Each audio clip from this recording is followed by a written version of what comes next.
ఒక అడవిలో చెట్టు మీద ఒక కాకి ఉండేది. ఒక రోజున పెద్ద గాలి వాన రావడంతో కాకి గూడు కూలిపోయింది. దానితో పాటు కాకి పెట్టిన గుడ్లన్నీ కింద పడి పగిలిపోయి ఒక గుడ్డు మాత్రమే మిగిలింది. ఒక్కగానొక్క పిల్ల మాత్రమే మిగలడంతో తల్లి కాకి దానిని గారాబంగా పెంచసాగింది. పిల్లకాకి ఎగిరే వయసు వచ్చిన తర్వాత కూడా బయటకు వెళ్ళనీయకుండా తనే ఆహారం తెచ్చి నోటికి అందించేది. అలా ఉండగా ఒకరోజు తల్లికాకి రెక్కకు దెబ్బ తగిలింది. దాంతో సరిగా ఎగరలేక ఆహారం కోసం బయటకు వెళ్ళలేకపోయింది. పిల్లకాకిని పిలిచి బయటకు వెళ్ళి ఆహారం తీసుకుని రమ్మని చెప్పింది. అంతవరకు ఎప్పుడు గూడు విడిచిపెట్టని పిల్లకాకి బయటకు ఎలా వెళ్ళాలో తెలియదు అన్నది.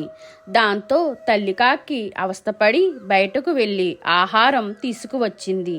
పక్క చెట్టు మీద ఉన్న కాకి ఇదంతా గమనించి తల్లికాకి దగ్గరకు వచ్చి, నువ్వు చేసిన అతిగారాభం వలనే నీ పిల్ల అలా తయారయ్యింది. దాని తీరు మార్చే ప్రయత్నం చేయకపోతే భవిష్యత్తులో చాలా కష్టం అని మందలించింది.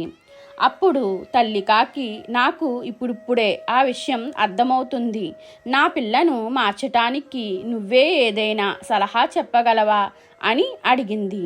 పక్క చెట్టు మీద కాకి సరే అంది. ఆ కాకి తన పిల్లల్ని పిలిచి, ఈరోజు నేనే ఆహారం తెచ్చి పెడతాను, మీరు గూట్లోనే ఉండండి అని పిల్లకాకి వినిపించేలా గట్టిగా అంది. అప్పుడు ఆ పిల్లకాకులు, మాకు రెక్కలు లేనప్పుడు నువ్వు ఆహారం తెచ్చిపెట్టావు, ఇప్పుడు మాకు రెక్కలు ఉన్నాయి కదా, ఆహారం తెచ్చుకోకుండా ఉండటానికి మేము చేతకాని సోమరులం కాదు. బయటకు వెళితే సంతోషంగా ఉంటుంది. ఆహారంతో పాటు లోకంలో అనేక వింతలు కూడా కనిపిస్తాయి అన్నాయి ఆ పిల్లకాకులు.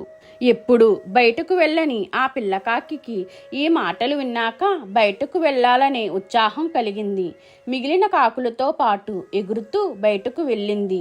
ఎన్నో అందమైన దృశ్యాలను చూసింది. దాని ఆహారం అది సొంతంగా సంపాదించుకుంది. ఇలా బయటకు రావడం వలన దానిలో ఉత్సాహం కలిగింది. అంతేకాక సంతృప్తి అనిపించింది. ఇక అప్పటి నుంచి ప్రతిరోజు తల్లి కంటే ముందుగానే ఆహారానికి బయలుదేరడం ప్రారంభించింది. తన పిల్లల్లో వచ్చిన మార్పుకి తల్లికాకి ఎంతో సంతోషించింది. పక్క చెట్టు మీద ఉన్న కాకికి కృతజ్ఞతలు తెలిపింది. మీకు ఇలాంటి కథలు కావాలంటే లైక్ చేయండి, షేర్ చేయండి, కామెంట్ చేయండి. నా ఛానల్ని సబ్స్క్రైబ్ చేసుకోండి.